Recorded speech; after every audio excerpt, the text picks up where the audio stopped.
Hello and welcome to the North Texas Teen Book Festival's new virtual author panel series. I'm Rebecca Marsick and will be moderating this panel of amazing authors. Since we're not able to meet in person these days, NTTBF wanted to make sure to feed your love of reading and hearing from incredible authors wherever you are, from the comfort of your own internet connection. So thank you for joining us today for the Riordan Presents panel. Today's panel features J.C. Cervantes, Kwame Mambalia, and unfortunately, Taylor K. Mejia cannot join us today due to the wildfires in California. If you would like to know more about what's happening with her, she's been posting on her social media, and we are going to be putting a link to a GoFundMe for her in the chat for everyone. However, I am so excited to learn alongside these two authors as we talk about all things mythology, imagination, and inspiration. After you watch the panel, please fill out our survey about the program because it will help us evaluate and plan future events. And also make sure that you follow at NTTBF Fest and at Irving Library on social media for information about future events. In order to start our panel, I'm going to ask our two authors to give a quick bumper sticker summary of their book. I'm going to actually start with Taylor's book, Paula, Santiago, and the River of Tears. 12-year-old Paula Santiago overcomes evil with science and the power of love in this adventure fantasy based on the Mexican legend of La Llorona, the crying woman. Kwame, you want to start us off? Sure. So Tristan Strong, the Tristan Strong series, Tristan Strong punches a hole in the sky and Tristan Strong destroys the world, are my books about an African-American boy who discovers that there is a world where African-American folktales and West African gods and other African mythologies exist, but they exist in conflict, and he has to help them bridge that conflict to save their world and his from a greater evil. JC. I'm the author of the Stormrunner series. It's a trilogy, and the Shadow Crosser just came out. And that book centers around a Mexican boy, Zane Obispo, who finds himself in the middle of a summer thinking that he is going to spend time training his new God-born skills at Shai-Ham, when in fact he finds out that the gods, all the Maya gods, have gone missing. And he has to go on probably his most dangerous epic journey ever, with friends and monsters, and to determine what has happened to the gods. And it's a really fun adventure across time and space. Awesome, thank you. So I wanted to just start with thinking about how your characters are traveling to these other worlds that you've created. And I'm wondering, like, what's your world building process? So how do you create a world with creatures that don't exist that we know of? In our own, and how much mythology do you incorporate versus how much is from your own imagination? So I'll tackle that first. I think for me, so I was raised on many of these tales and stories. And what was interesting to me is when I was doing the research for the books, I found so many different accounts and there really wasn't any cohesive narrative. And because we're talking about an ancient civilization that was colonized by the Spanish in the late 1500s, many, many, many records were destroyed. And so putting together those histories and those stories has proven very, very challenging over the years. And so I did have to incorporate kind of my own imagination in developing certain mythologies, even though I had a base to utilize. That's a very strong, incredible, imaginative base. And so for me, I kind of utilized what I already had, what we already know about the Maya pantheon. And so, for example, the ancient Maya were really sophisticated timekeepers. And yet I couldn't find anything in the pantheon that was related to a god or goddess of time. And so I thought, gosh, wouldn't it be interesting to create that god or goddess of time? And so I kind of just based on what I already had, it was building off of that. Great. Yeah, for me, everything that I write is inspired.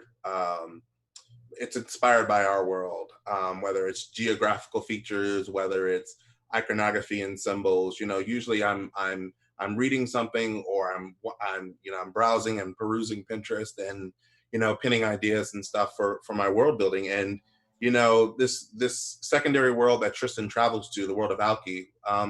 It's a my homage to fantasy inspired by Africa instead of what has been considered traditional Western fantasy worlds.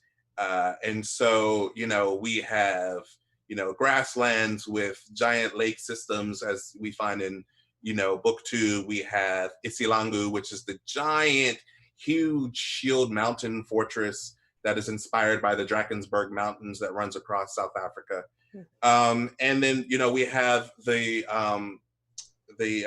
Golden Crescent, which is inspired by what was called the Gold Coast of Africa, Western Africa, of Ghana, Togo, Benin, and using that inspiration, trying to pull. There are people, just normal people, just like you and I are in Tristan's world, that are living in these places, but there are also story creatures, talking animals that you would find in a lot of folk tales. And so it's really about trying to find, for my world building, what the hardest part for my world building was trying to find a food that everyone would eat, because you got Bird Fox, carnivore, then you have Bird Rabbit, who is obviously a rabbit.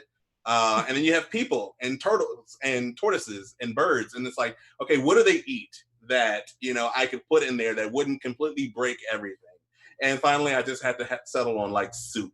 Soup is a universal staple in this world. Everyone loves it.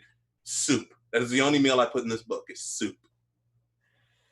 That's so interesting. I never would have even thought about like, what is the universal food, but that's fascinating. So I'm thinking about how, in terms of like creating these worlds and how much mythology and its connection to your own roots, like what was something that you were like obsessed with or really interested in when you were a kid?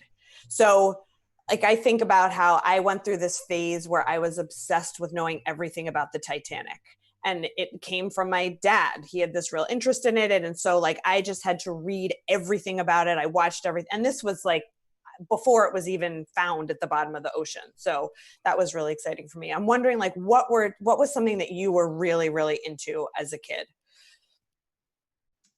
I'll start this one off, and I will say that, have you ever played that game where it's like, you ask each other, like, what is your highly specific superpower? Like, what is your mundane superpower?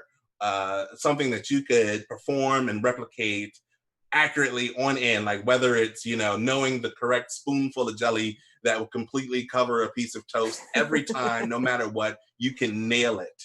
And for me, growing up, a lot of it was like creating and finding our own superpowers. I was fascinated with X-Men and Superman, and finding all of these, like, what would be my hidden power.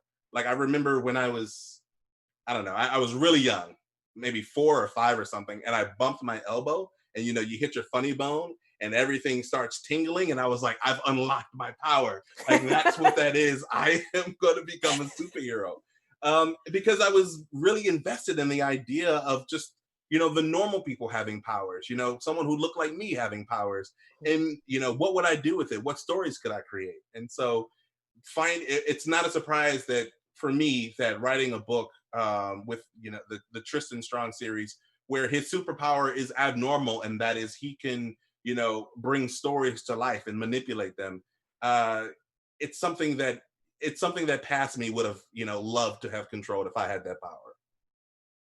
Yeah, I think that mine is kind of similar. So I was obviously obsessed with superheroes and superpowers as well, and also this idea of magic. So magic was such an everyday, and still is, part of my culture and how we look at the world and look at life. And so for me, I can remember thinking, okay, it's going to be, and I would make these stories up in my head. I'd say, okay, it's going to be the first full moon of my 13th year if I go out to the beach. Like, I would create this whole narrative. Like, if all these things fell into sequence, then that's when my power was going to come into being, because I absolutely believed that 100%, like without a doubt, that I had magical abilities. And it was just a matter of finding out, how do I unlock them? And it's a sequence of events. It was always a sequence of events in my mind that could be I mean, it's infinite, right? I mean, it could be any sequence of events. And so I felt like that was the mystery of my life was, okay, I've got to figure out how to unlock this magic, whatever that magic was going to be. Mostly I wanted to move things with my mind, but yeah. I went through a phase of that. I tried really hard. Like turn off your light while you're already in bed. Yes, that, and I wanted to do the bewitched thing where I could like transport myself. Right. So I'm wondering, did either of you write stories about when you were younger about these unlocking these powers for yourself? Like, are there hidden manuscripts on loose leaf paper and pen in your drawers? I can think of two occurrences. One, I created a superhero by the name of Emok, which is my name spelled backwards. And I was like, this incredibly powerful superhero. And, as a child, I'm starting to list every single power that he could possibly have. And it's everything because he's the most powerful superhero in the world, because I didn't understand, obstacles and character arcs at that time. Mm-hmm. He started off the story incredibly overpowered. I don't know where that story is. I think it was for an assignment. Maybe the teacher, took it and was like, you know what, you need to chill out for a little bit. But then the other one is that I would just randomly make up and invent superhero costumes, and then I would wear them to school. And so one time, I don't know what the paper is called, but it's like this very sticky, almost like used for laminating. And so I cut a mask out of it and, wore an old towel as a cape, and I was Toxic Man. I had fell into a chemical spill and I came out and I could detect toxins, in the food and in the air, which would probably be really useful these days. But what I didn't realize is that I would eventually have to take off the mask. And it was, I did. And I think like my eyebrows haven't been the same since because just, one firm rip. It was my first waxing, the last one I'll ever do. That was the beginning and the end of Toxic Man. So I actually, I used to write in my journal a lot. I was a really, avid reader. But for me, stories were what I created in the real world. So they were acted out. So I was that kid in the neighborhood that would collect, I was the biggest troublemaker, because what I would do is I'd collect all the kids and then I'd give them all their roles and assignments. And then I remember one time in particular, I said, okay, we're going to run away tonight. Like, we're going to leave. We're going to be, this brave, courageous group. Everyone had their role. We went out and I can remember we had, I grew up in California, and there's all these eucalyptus trees. And so the eucalyptus leaves look kind of like fish. And so we would, I had plucked a bunch of those and we'd put them on sticks and we'd pretend that we were roasting them over a fire. And I actually think I brought some matches, and it was very problematic. And so I ended up getting in a lot of trouble because once our parents found us and we went home, it was, everybody pointed to me. And of course I was kind of the leader of that pack. And so that was a problem. But so it's interesting because when I look back, it's always been lived story more than written story. And I think part of that is just because I come from an oral tradition. Right. So did you actually, so you actually made it outside and made it to a spot where you had actually, left the house? Oh yeah, we would sneak out the windows. We would pack our beds. Like, we would spend hours packing our beds to make it look like we were there. I would sneak out the window. My parents were just like, stop sneaking out your window. And I would sneak out the window, and then we'd all meet up, under the street light. And then I remember one time, oh my God, I was horrible. We went to this park and we were out all night until dawn. Like, our parents and we weren't doing anything wrong. I was like 11 years old, but we would just walk the neighborhood. And when a car would come by, we're like, there comes the villain. And we would like jump under another car, or we would hide behind a wall, or, I was just, my poor parents, I don't even know how they survived me, really. Kudos to you, because I always was like, now, mine wasn't for any nefarious reason. I just, I read the book Hatchet by Gary Bolton. No, I'm sorry. My Side of the Mountain. I read My Side of the Mountain, with the boy who has he trains a pet peregrine falcon, and, he lives on a mountain by himself eating out of, tortoise shells. And I was like, that's going to be me. And I would pack my bags. I would steal my sister's plastic jump rope that I could use, you know, as a rope or whatever. And I would never wake up in time. And so it was always like, tonight's the night. And then, you know, I would always fall asleep. So I'm very happy that someone made it out the house, you know, successfully. Did you ever do anything that you think is dangerous? Like when you look back now? Yes, but I am not admitting it on camera. Well, I remember, and I tell my parents all the time, I'm like, because I'm such a helicopter mom. And I remember we would go to the beach and my parents would say, okay, you know, see you later when the sun's setting. And I remember it was so important to me that I had to swim past the waves. Like if I wanted to meet the monsters or I wanted to meet the magic, we had to get past the waves. And so we'd go out there and we would chant, like we would make up this language and we would chant and we would try and call the rain and we would try and, you know, change the wave, you know, the height of the wave because we wanted to body surf. And I just think about these things and there's no way I would leave my kids on the beach and say, yeah, swim past the wave. And then, you know, by the time we would come to shore, we're 3 miles down because of the tide. And oh God, I don't even know, like really, I love listening to people's stories of, you know, how they survived childhood because, and it was a different time, clearly, but I'm lucky I'm still here. But I feel like that was your initial like world building character developing, right? Like the cars are the evil villains and, you know, the jump rope is going to help you catch the peregrine falcon. It's just, that's the imagination piece. And yeah, when you're just allowed to like run free and sort of, you're not in front of a TV or an Xbox, like I say to my kids all the time. Okay, so we have a question that has come in from YouTube for you, JC. Mary is wondering, what was your favorite part of creating the characters and which character would you say has the most of you in them?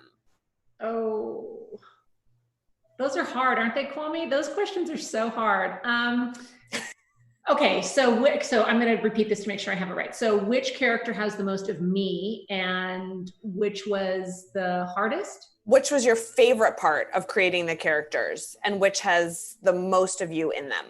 So I think my favorite is always creating the villain. And it's interesting because the villain was always the center of my stories growing up. And the villain had the best backstory. Like they had a reason that they were the villain. They just weren't, oh, I'm just a bad guy because I'm a bad guy. So I loved creating Apush and Camazotz and Shkeek and, you know, and kind of creating their worlds and their backstory. Like, why are they the way they are? I didn't want them just to be, you know, these power hungry gods. So that was probably my favorite. I just loved being in those scenes.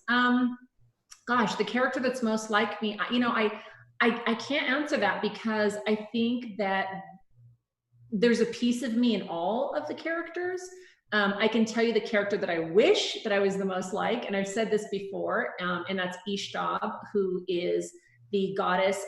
In Maya mythology, she is the goddess who would carry the souls to the underworld, and I wanted to give her a much bigger role.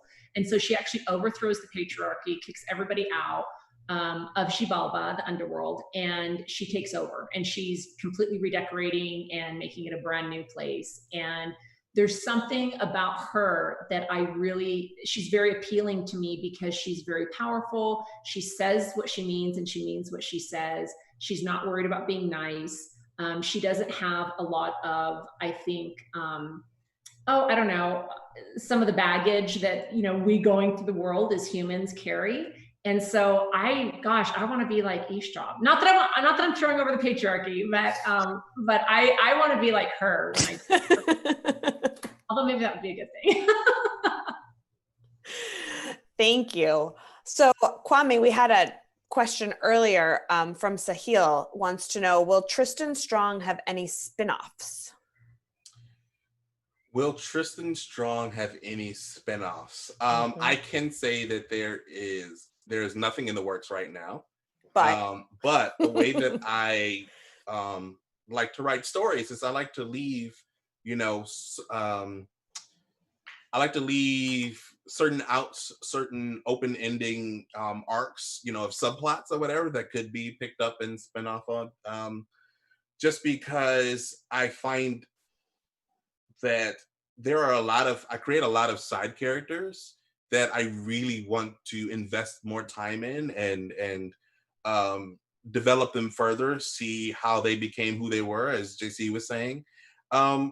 Because a lot of times, for me, when I'm creating side characters, I'm creating characters that are, at the beginning, they are obstacles for Tristan, and then eventually they are allies, or, they are temporary antagonists, someone for Tristan to overcome as he proceeds on his way through the quest. But some of those temporary antagonists and some of those, temporary allies are really, really intriguing and interesting. And I would love to be able to explore them further in different stories. Like I'm trying to think I can't say anyone from book 2 as much as I want to, because there's one there that I would really love to talk about, but I can't because it would be a spoiler. But in book 1, I would really like to explore like that time before Tristan arrives in Alki, and there's just this, you have these I call them everyday heroes. These people, the iron monsters are roaming around, they're terrorizing, and you have these people who don't have any magical powers, but they're standing up to them, they're rounding them up. They're, for example, Ayana is ferrying people back and forth to the hideout at the thicket. What's her story before Tristan comes? How many perilous adventures did she go on? How many adventures did Gumbaby go on? Like, what did Gumbaby do before she was sent on the mission to steal Eddie's journal from Tristan? So there are no spinoffs planned right now, but I'm always open to exploring them further, whether they're in short story form or whether they're in just full novelizations. I feel like Gumbaby could have a great picture book. I do. I don't know. There's something like the visual of Gumbaby to me was in my head all the time as I was reading. And so I don't know. I feel like, I don't know if she has the appropriate language for a picture book. I mean, there are all sorts of picture books. Okay, so we have another question from Sky that came a couple days ago for both of you. What is a message you try to send when you write your books? Well, I will say that I don't sit down with a message in my mind. I sit down to write a great tale. I mean, that's always what I want to do, is I want to get the story on the page. And then what transpires organically and naturally, that's another tale, right? So for me, I can tell you what I think some of the messages are, but I think so often that's really up to the reader to determine. I try not to be didactic with my writing. I hope it doesn't come across as didactic, but I just want to tell a really, really good story. For me, I think similarly, I don't sit down as like, all right, here's the message that I want to come across. I do sit down with themes, to try and work around themes. Like, okay, in this book, we're going to deal with grief. And so let's talk about the different ways that grief might show up or present itself so that it can be recognized. Or trauma, let's figure out how we, different people, individuals, communities, cities, the world can react to different instances of trauma. So I'll sit down with themes, and then, the messages, they arrive when they arrive. Sometimes, I'll see that and be like, okay, that's really good. Sometimes I'll be like, you know what, that's a little bit on the nose, that's too, we're hammering the reader over their head. We want them to arrive at their conclusions kind of organically, as you were saying, JC. So, but the other thing is that the overall message is I want to make reading fun. Like, I want you to forget you're reading, and I think we've all had that experience where we have a book and, we sit down to read it, and then we look up and it's like 3 a.m. and you're like, where did the time go? I want, my book is almost 500 pages, it's over 100,000 words. And I want you to be able to not be intimidated by hefty tomes like that. I want you to be, that's a challenge. It's like, all right, what am I going to find fun in this book? What am I going to read today that's going to engage me? So I think the message that all writers try to, especially when we're writing for younger readers, we all want to impart the message that this book is fun. Reading is fun. And you may not have found the right book for you yet, but give this one a try and maybe it'll hook you.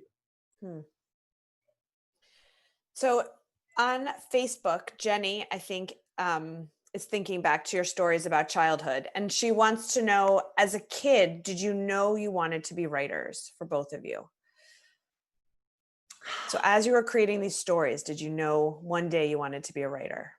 No, I had no idea. And it's funny because, isn't everything 2020, when you look back? And for me, I was always a storyteller. My mom told me that I was reading at 4. And the minute that I was reading, and I can remember I would go to bed at night and I would listen to music and I would craft all these stories in my head that for some reason, I don't remember ever putting them on the page. I mean, certainly I had to have written stories as a kid. I just don't remember doing it.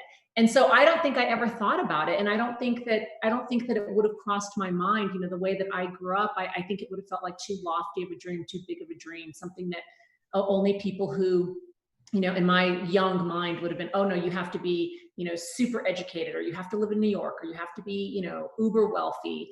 And I just don't think it would have crossed my dream zone. I really don't. It would have felt too far away. I think similarly, I've always been a storyteller. I've always actually been a writer, because writing was a way for me to interrogate my own feelings. And I always did that in either poetry form or story form. Like I never kept like a journal per se, or a diary or anything like that. It was always another character who was going through something similar that I was going through. And so I would interrogate, what decisions could be made or what choices could be made through writing those. And then I've written other books. Like before it was never about getting published. It was just that if I don't get this story out of me, I'm going to explode, right? And so I would have a story idea and it would just eat away at me for weeks and months. And I would sit down and, sometimes it's just a matter of writing a chapter and coming to a dead end, or writing a whole book where maybe nothing exactly happens, but getting the story idea out seemed to be like a pressure relief valve for me. It wasn't until like 5 or 6 years ago that I even thought about, publishing a book or trying to be published. Writing was just, you go shoot some hoops, you go, kick a ball around, you go write. Like it was a hobby that helped me get off energy, in this case, creative energy instead of physical energy. Mm-hmm. Right. And actually a couple people have asked this question. They want to know, for both of you, what is it like writing under Rick Riordan's label, under Rick Riordan Presents? What is that like as a writer, working with him, writing under his imprint? How much time do we have? However much you want. It's, gosh, at the risk of sounding overly dramatic, which I'm totally overly dramatic, everyone who knows me knows that, but at the risk of sounding overly dramatic, I mean, it's just been such an incredible dream come true. Like Kwame, I think that these stories were inside, and it was a way for me to understand the world. When I first started writing, I didn't do it until I was an adult. And it was never, oh, I'm going to go get published. And I never even thought, oh, I'm going to go write a book. I just needed to get something out. And it was my way of understanding the world and my place in the world. And I think there's a healing process to writing as well. So, fast forward, I'm in the publishing game, and to have this opportunity to be chosen to, be part of this platform that Rick has shared has just been not only incredible from a writer's perspective, because Kwame and I share, as all the Rick Riordan Presents authors share, the same editor, Steph Lurie, who is so incredible and so patient, and is just the exact, she says all the right things to get the story to where it needs to be. And so getting to work with her and become a better writer because of it has been incredible. And I will tell you, I don't know that I would have taken some of the risks with my writing under a different publishing house where I was when I first wrote The Storm Runner. And I feel like there's this place of absolute acceptance and safety. And I feel like we're this family in RRP, that I was able to take these risks, and I didn't worry that, Rick or Steph are going to be like, what are you doing? And so I just feel like it has been such a nurturing place to be as a writer. Yeah, I would say, I would echo all of that. I would say that I'm really happy that this is my first, Tristan Strong Punches a Hole in the Sky. That was my debut. That was my first book. I wrote other things before that, but going through the publishing process with this book was a really a learning experience. How there's a certain way that we write for the middle grade audience. It's different from young adult, it's different from adult, it's different from nonfiction, obviously, and I feel like that is the perfect avenue for me to tell these stories and to tell my stories. I don't know whether if it's because I have the humor of an 11-year-old, like that's my maturity level. But either way, listen, I'm openly honest. I laugh at a lot of the jokes that I write in my book. Like I snicker, and then my daughters are like, "What are you writing?" And I read it out loud to them, and they're like, "Oh my God." So. But working with Rick and Steph and everyone with the whole RRP team has been absolutely fantastic. Rick, for a long time, Rick was one of my favorite authors ever. I have a completely worn copy of The Lightning Thief, and I own, like several other copies. And then working with Steph, as JC said, it's as an editor, she's top notch. And it's a partnership, but it's also like there's a mentorship, a mentoring relationship where you're constantly getting better with each, book you write under Steph. So it's been a dream come true. Meeting the other authors, getting to read their books before my book, even came out. So getting to read The Storm Runner, getting to read Sal and Gabby, getting to read Arusha, like getting to read Dragon Pearl, like those were all incredible opportunities for me to kind of understand more and more of what I'm getting myself into and what I'm trying to present, being a part of this, this imprint. So it's been just one big family. And, we could sit here and talk about just RRP shenanigans forever. But that's not what that's not what you all came here for, clearly. That's not it at all. So Nathaniel, I think, wants to build off of this, and he wants to know now, how do you get published and monetized? It's his question, coming from, I believe it's YouTube. Yep. How does one go about getting their works published and monetized? That's for Kwame. Well. Lean in, Kwame. The very first thing, and I get this, I don't know, JC, if you got this when you did school visits, but I would actually get this question a lot. And so my answer to that is always the very thing you have to do first is you have to have a book. You have to, or, a short story or a poem if you're a poet. You have to have, your manuscript. You can't plan anything until you have that. And when you have written your manuscript, sit down, read it, reread it, send it to someone else, a good friend. I used to send, when I was in high school, my mother, I was fortunate, my mother was a English professor. And so I would let her read some of my work or whatever. And so she was like my first editor. But you have to let other people read it, because the very first thing you write, the very first time you write it, it's not going to be perfect. You're going to have to get it and edit and edit and edit and edit. And then after that, you have to find someone who is going to be willing to take that book and shop it around. So they have to believe in your dream of the story almost as much as you do. And that person is called an agent. An agent is going to form a partnership with you and take your book to different publishing houses and say, hey, I believe this book is a winner. I believe it's great. I think the author is great. I think you're going to enjoy this story. And it can be hard. It can be hard to get an agent because you have to find someone who loves your story as much as you do. And sometimes for me, JC, I don't know how many rejections you've gotten before you got to where you were, but I, got tons of agent rejections. And when I finally got an agent, I got tons of submission rejections. And so I would say the very first thing you have to do is write a book and then edit your book. And then you have to be prepared to try and convince the world to love your book as much as you do. Then you can talk about money. Yeah, I would add a couple of things. One, and when Kwame talks about rejection, I would say 99% of authors go through that. There's always the few that they just hit it big right out the gate, and everybody loved them, and they didn't have as many rejections. So I think making peace with that and realizing it's not personal, and it doesn't even mean that your story isn't good.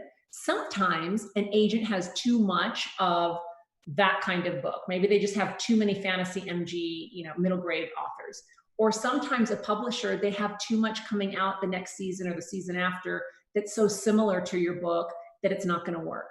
And so making peace with yourself, not to take it personal. And, I always say that every single door that's a no, that closes in your face is just closer and closer and closer to the yes.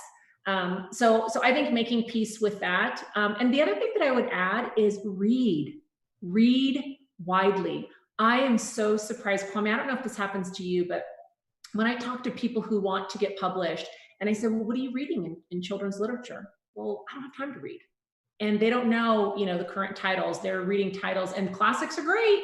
I don't have any problem with that. I've got plenty of them. I reread them.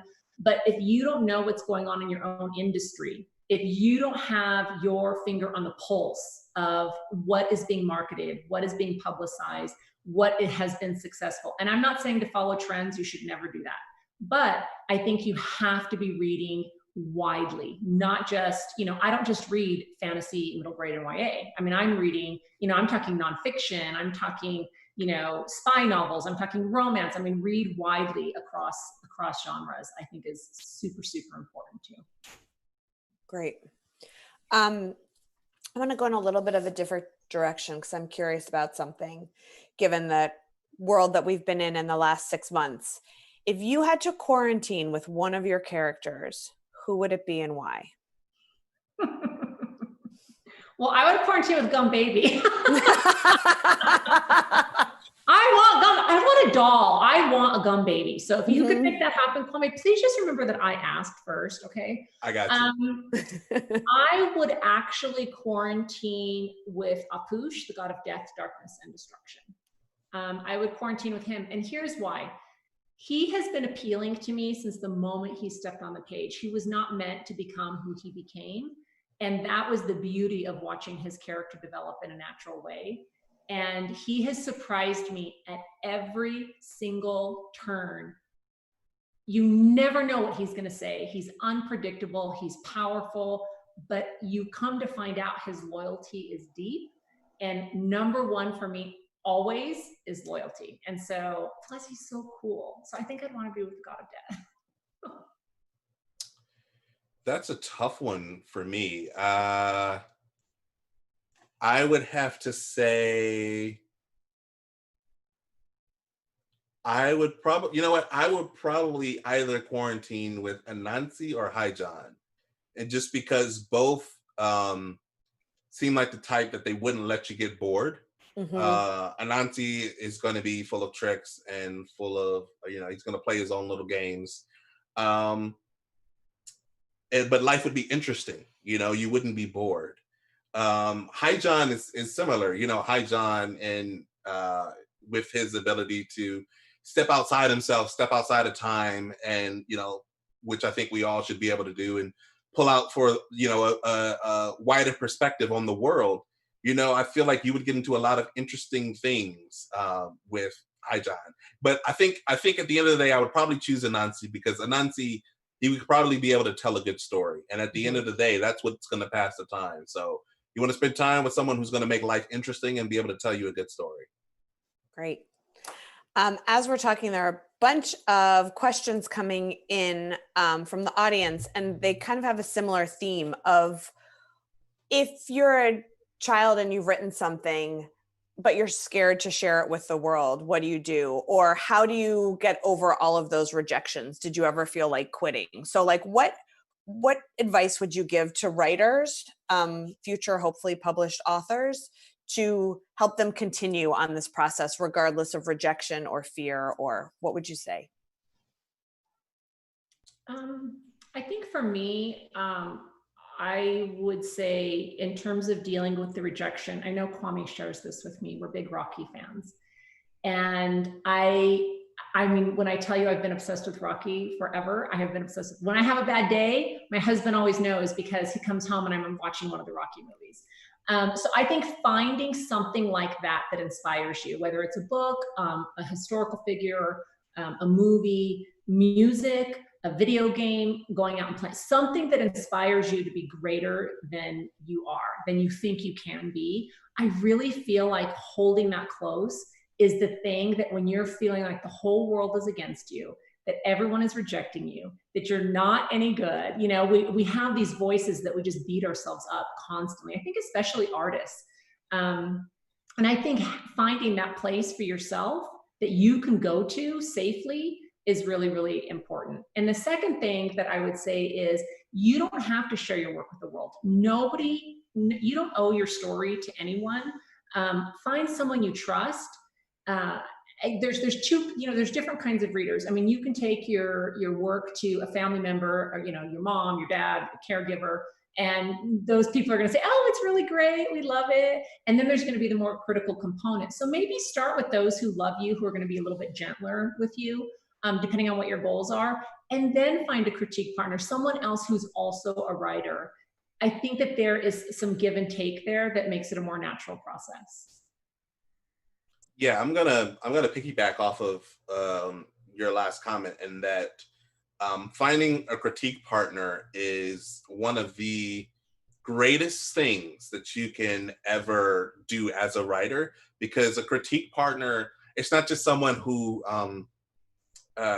you just exchange, writing with, and you edit it or revise it, offer some suggestions and give it back. Like a critique partner, it's someone who almost, helps you build your story with you. Like they believe in your story. When you find the right person who you kind of vibe with, either you're both telling similar stories or you come from a similar place with similar themes, finding that critique partner is like, it's like finding, a lost sibling, right? Like someone that you can share your work with and who knows how to critique.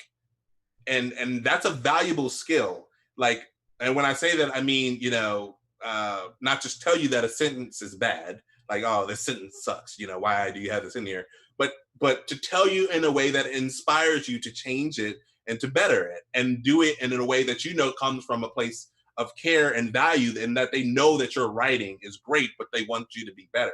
So, finding that critique partner, it can take some time, but it is a valuable and worthwhile endeavor. And for rejections suck, and they will always suck. I signed with an agent for a manuscript, and a year later got a rejection from a completely different agent, just because they had finally gotten around to it. And I have an agent. I have an agent now, but I still got a rejection for the book. And I'm like, ow, that hurts, You're always going to deal with rejections in life.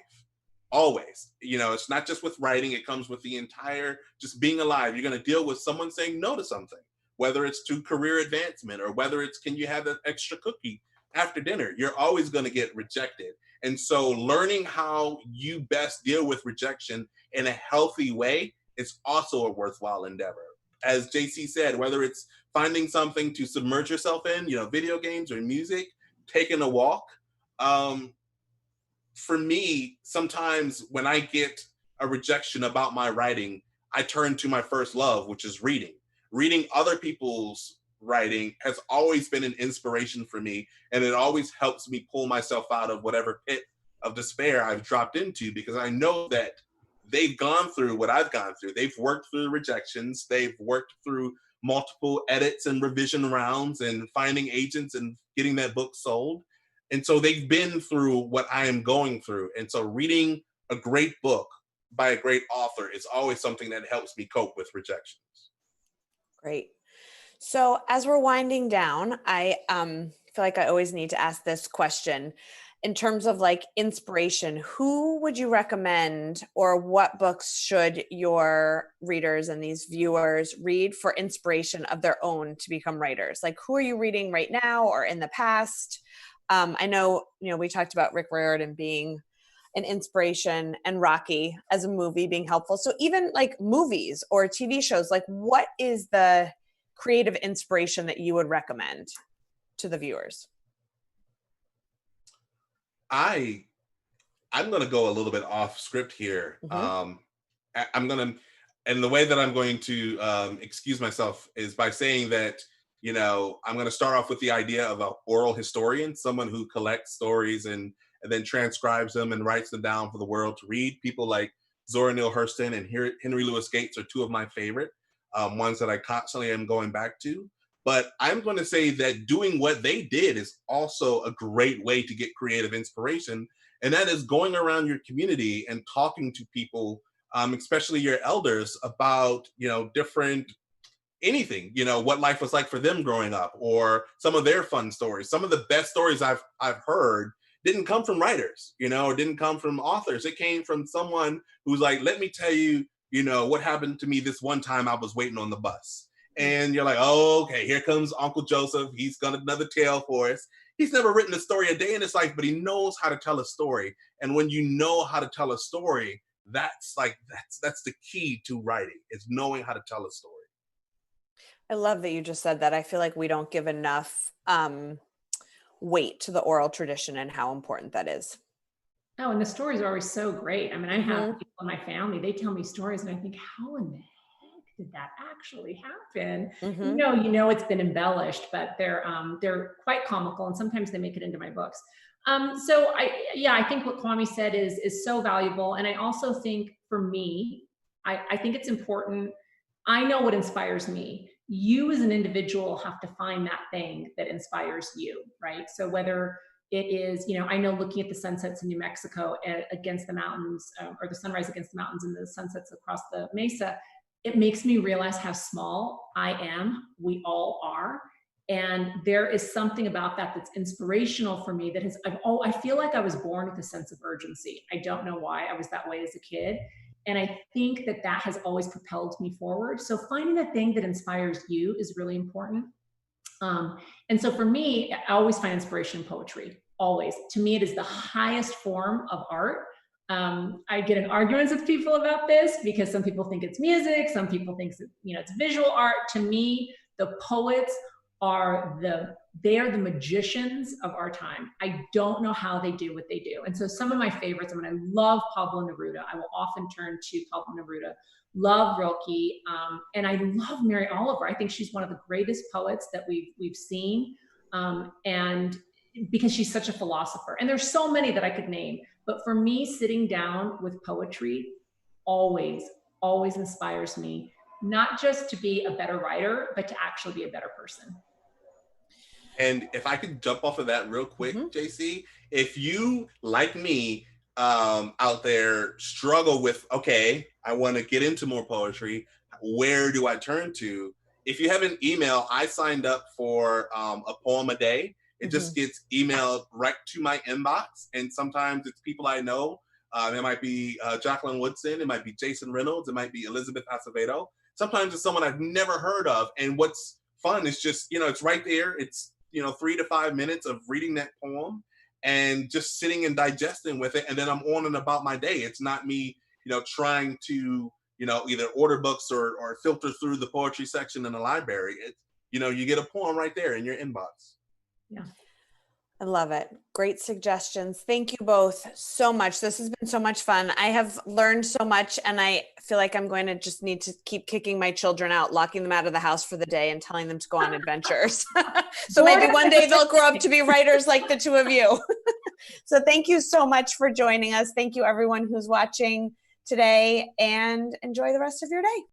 Thank you. Thank you so much. Bye.